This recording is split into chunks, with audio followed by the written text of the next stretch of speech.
Boom! Hey, all you sports fans out there in the two-ball sphere.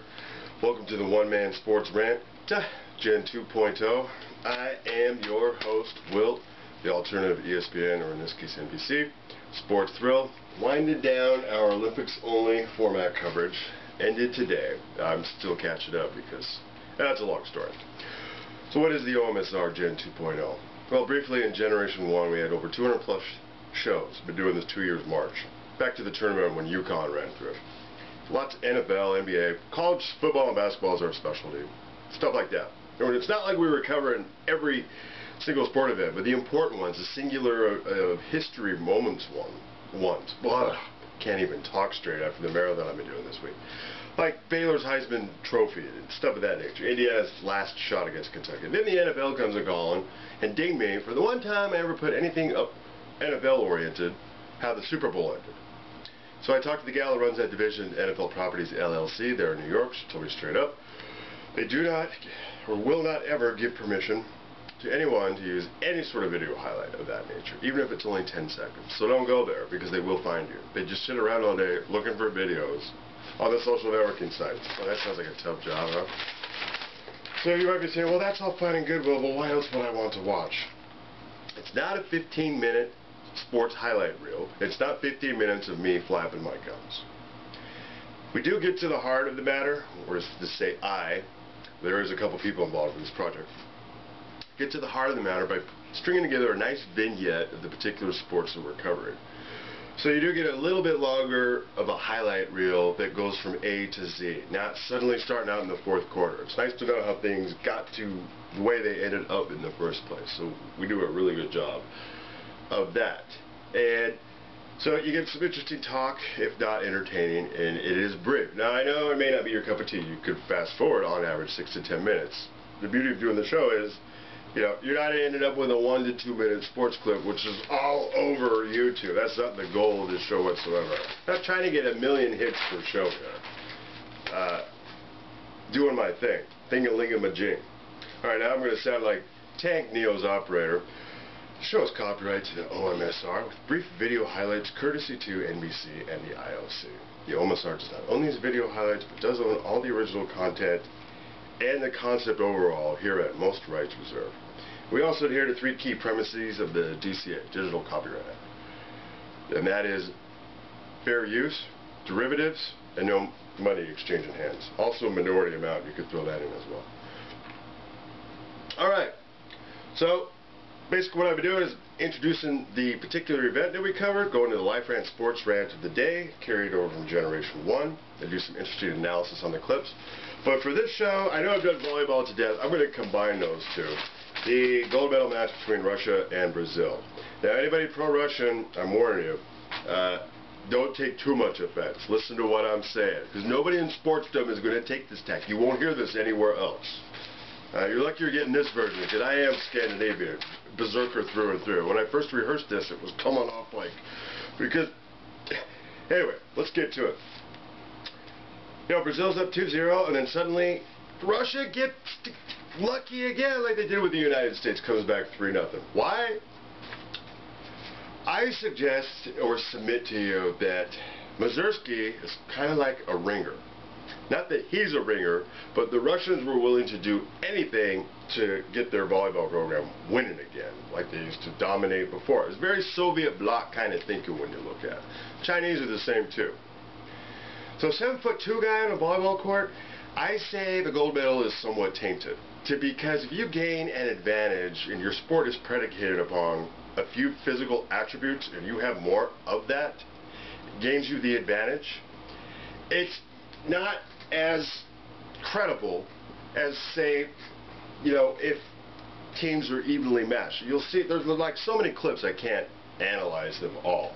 Just briefly though, it does show how things changed and evolved. But for an example, like in basketball, you don't always have to be the tallest guy to do really well. I don't need to name names. And frankly, basketball requires more skill subsets anyway. I'm not saying men's volleyball doesn't require some athleticism. But you look at this dude, he's 7'2", he's got 7'4" arms over the net. You watched him when he was jumping he's got like a 24-inch vertical leap or whatnot, but he's already got an advantage on everybody else in a sport that doesn't require a whole lot of elements in terms of spiking the ball. Height, right, to get over the net. It's like, well, why bother even playing Russia anymore? He's probably going to become the libero of the next Olympics. They're going to go get 7'5" guys. No, that doesn't make it, the best. The announcers have done so well during volleyball, in men and women's, indoor. And this is their last match, and they started forming their own Mazursky fan clubs, they're calling it. How he's putting on the show of the Olympics. Paul Sunderland, come on, there were so many other things going on. You're 7'2". It's not that impressive as opposed to a 6'4" Dwayne Wade, Duncan, or somebody else who like there's I have a slow-mo, a Brazilian player who caught some serious air on a win that went over Mazursky, a spike. That was impressive. Him, what he was doing throughout, not impressive. They were going to him and they were saying the coach is a genius because he switched up his lineup like he's never done before. No, that's desperation because the other lineup wasn't working and Brazil was looking #1. But frankly, I will say, the way Brazil looked after, if you've never seen it before, you would think to yourself, this is the #1 ranked men's team in the world? It just didn't look it. So, it's not the coach being a genius, it just worked out for him. Lucky with the U.S. and lucky with Brazil. If Mazursky has this kind of ability, again, I'm not saying volleyball doesn't require some athleticism. Why didn't he try that before? Obviously the game plan for Brazil was to keep it away from him because as they state in one of the clips, they've always seen him in the middle. Now again, NBC sort of cut it short and it starts off in the third match where it was 2-0. So we don't know how those first 2 sets went, how Brazil was looking so good because they did not look good after. Alright, so that's it on the volleyball. I know I've done volleyball to death, but you're probably seeing this show for the first time. But the way this match went, it bared, some commentary on it. So I do say congrats to Russia, but I wouldn't be celebrating too much thinking that you're all that. You got, the tallest guy on the tour doing most of the work. Come on. Alright, so without further ado, we bid an adieu to Eddie, Iron Maiden's mascot. You heard the trooper. I figure that's the perfect term for these Olympics because every athlete that's been training to get to this point has been a trooper through the blood, sweat, and tears, all the sacrifices and the time put in. So the Trooper Award does go to Russia's men's volleyball. I'm not going to be callous about it and be annoyed because he did it to USA too. Right on. But with the caveat that has been explained. Alright, so no more Olympics for most of you out there. I got a few more shows coming up to get caught up. So no silly DUIs, as I always say, as I have been saying throughout these Olympics, but sports and alcohol are joined at the hip. College football is coming up soon, for those of you, that are into it, like we are here. And later days, and very few more Olympic plays.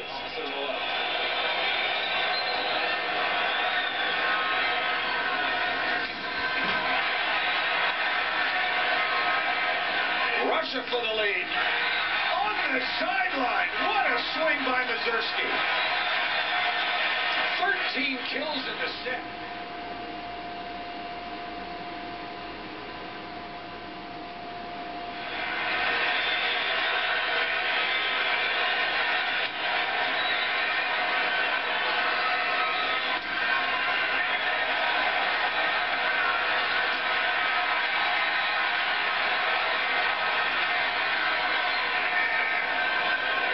Going to Mazursky every time. And again. Set point again for Russia. There it is. With a lineup that had never seen the light of day, Brazil served for the gold medal twice.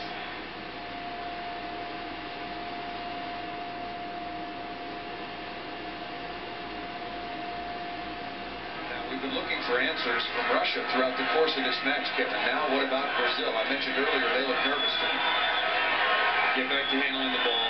I would take Jiva out of that ball very easily if it looks over.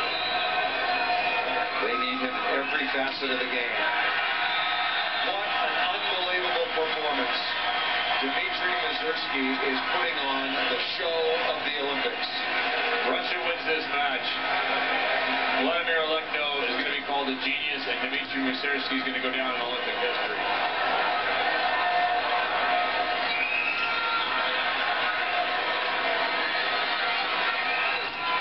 Tiago is stuck.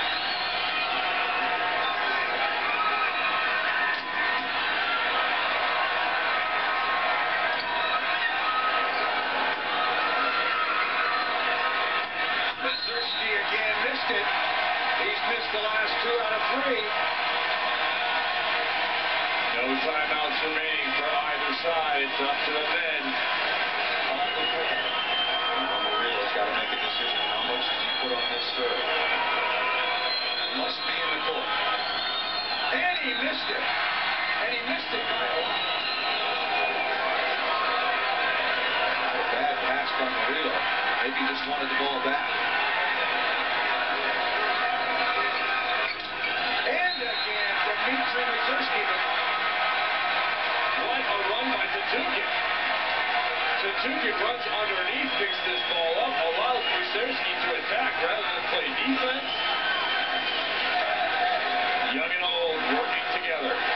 25 kills for Dmitry Mazursky. He did things we had never seen before. Maybe only in practice. The biggest moving number 13. 7'2" Dmitry Mazursky. We've only ever seen him as a middle blocker. He has been the best opposite in the Olympics to win this. He will be the coach of the century. He will be a national hero. Almost here for the dig of the score.